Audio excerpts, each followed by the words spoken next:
Hi, I'm Amy Grimaldi. I'm a realtor with Century 21 Corace Realty, a brokerage located in Moriches, New York. That's about exit 68 or 69 on the LIE on Long Island Expressway. So I'm pretty far out east on Long Island. I cover mostly Suffolk County, but I can go into Nassau as well if someone needed me to. Anyway, this is my home office. I went very girly. The rest of the house is pretty neutral, so I figured I could go full girly in here. So it's all pink and purple and gold and white, and I love it. Today, I'm going to discuss uh, the paperwork that a buyer will typically have to fill out when they sign with a real estate agent to help them on their home search. So let's get started. This is my Padfolio. I find it extremely helpful to take to appointments. It actually has magnetic handles, so it can carry like a briefcase.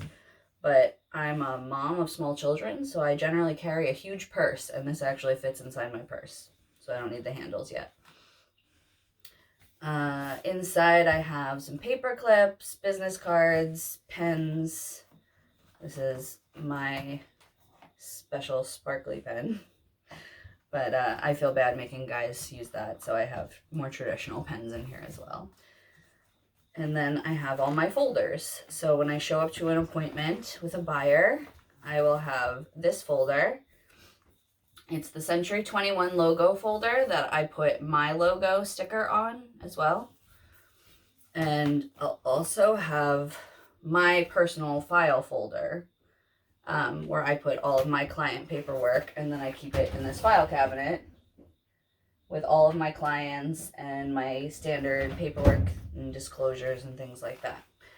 Now, if I'm signing a client that is going to buy and sell, I also bring my own branded folder. So I'll give them one folder for buyer paperwork and one folder for seller paperwork. All right, so this is what I bring all of the blank paperwork in. And we'll go into that. Inside I have two of my business cards, one on either side. It's always good to give clients as many business cards as possible. And we'll start with the first one. This is the exclusive right to represent for a buyer contract. It's on legal size, very big, a lot of fine print. Most of it's really unimportant. This agreement is made by and between, so that's where the buyer would print their name and their current address. The date, obviously, I put my name, my brokerage. Then a lot of this is really, we don't really do this much on Long Island. The sellers primarily pay commissions here, so there's a whole section on the buyer agrees to pay commission. Now, some real estate agents do fill that out, and they'll put that the buyer agrees to cover 2% commission to their representation in the event that the seller doesn't do that. So sometimes nowadays, the commission for the buyer side is only 1.5% or 1%. So in that case, the buyer would have to cover the remaining to get to 2%. I'll do a whole other video on commissions. I feel like it's something that people really don't understand, and that's why they think we make so much money. But believe me, it works out just like any other job. So anyway, there's a whole commission part. I generally leave that blank. There's a part that says the locations that they'll be represented. Usually I just put Suffolk County, or if they have a wider range of locations, I'll put all of Long Island. Then there's a time for if they purchase a property within certain days after termination of this agreement, I would still get the commission. I usually put 90 days for that. So what that means is, say we make this contract for 6 months. I represent you for 6 months. But I show you properties in like 5 months and 2 weeks that you put an offer in and you get. It takes about 2 months to go through the process of buying a house here on Long Island if you're getting a mortgage. It takes about that long to do the mortgage application and the title search and all that stuff. It takes way longer here than pretty much anywhere else in the country. So it's usually around 2 months from start to finish. And that basically means like you looked at that house while we were under our contract. So even though our contract is over by the time you close, I'm still entitled to that commission. Even if 2 weeks later you start working with another realtor, you saw that house while we were under contract. So that commission belongs to me. But that's good for people to understand. So that's really all I put in that whole section. That's all just fine print. This all basically says I cannot give you legal advice. I can't give you inspection advice. Like, I can't do someone else's professional job. Unless, of course, I also am a professional in those ways, but even then, I really need to disclose that, and you need to understand, like, I am your realtor. I give you real estate advice. I cannot give you legal advice. And then at the bottom, we just put when the agreement starts and how long it goes for, when it ends. Typically, I do 6 months, but that's because the market is so crazy right now. Things move really fast. If the market goes back to normal being houses can sit on the market for a couple months, and that's totally reasonable, I might try to get a year contract with someone. Then at the bottom, they sign their name, I sign my name, and it's on the carbon copies. So we tear that off. The buyer gets the pink, I get the white. That has to go to my office. So that's the contract between the two of us, and that's super important. The next is the New York State disclosure form for buyer and seller. So in New York State, all realtors automatically work for sellers unless you have a buyer agreement that we just went over. So this form basically says who I represent. So at open houses, you've probably signed these, especially lately. They were always supposed to be signed, but people got pretty lax with open houses. But during COVID, everything was so much more strict that they generally made you sign this before you entered the house. And this would say, when you go to an open house, that the realtors at the open house hosting it represent the sellers. So you should not tell them anything private or important, like what your budget is or your time frame or anything like that they could use against you in negotiations.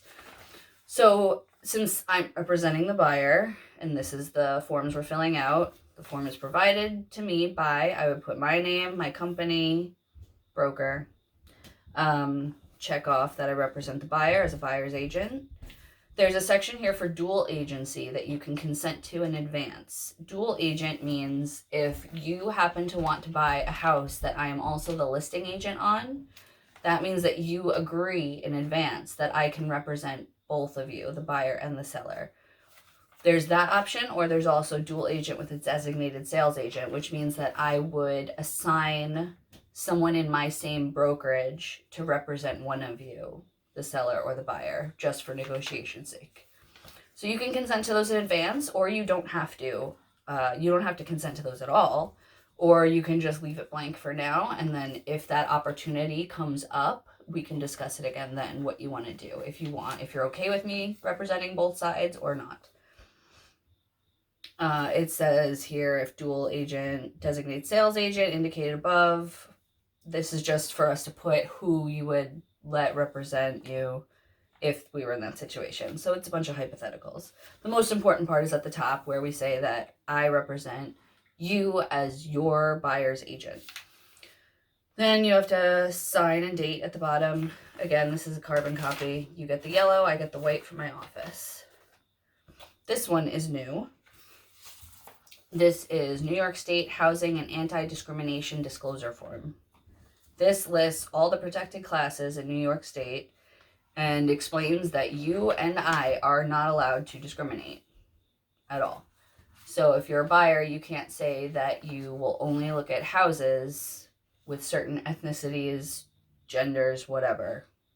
You can't do that. If that's how you feel, that's kind of up to you to quietly, I don't discriminate, obviously, but I'm just saying, you're signing this form that says you will not discriminate, and if either of us is caught discriminating, we're in a heap of trouble. So, honestly, I never really understood discrimination in real estate. You want the house or you want money.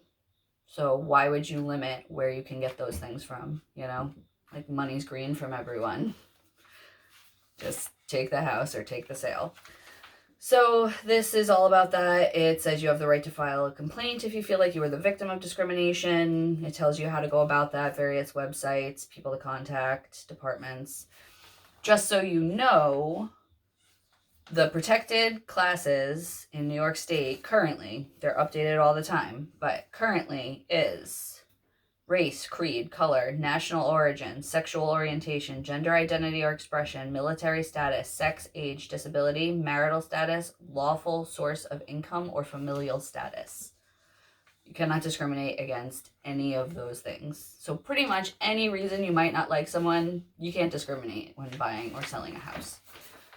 So now there are 2 of those forms. Again, my name, my brokerage, your name, your signature, date. There's 2 of them. We sign both. You get one. I get one. Don't discriminate. This one is the last thing that you have to really fill out. This is the buyer's rights regarding property condition disclosure. Basically, when sellers are going to list their house, they also have a ridiculous amount of paperwork to fill out. And there's one form called property condition disclosure.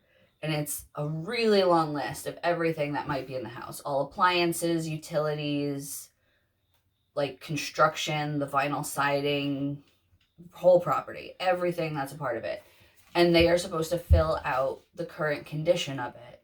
And then they are held that everything needs to be in that same condition when you take possession of the house. They can either fill that out or they can not fill that out and just offer you a $500 credit at closing. Most people do that. It's easier, it's less liability, but I'm not supposed to advise on that. That's something that I just give them that form and tell them to take that to their attorney, and their attorney will advise them on that, and they can go through it.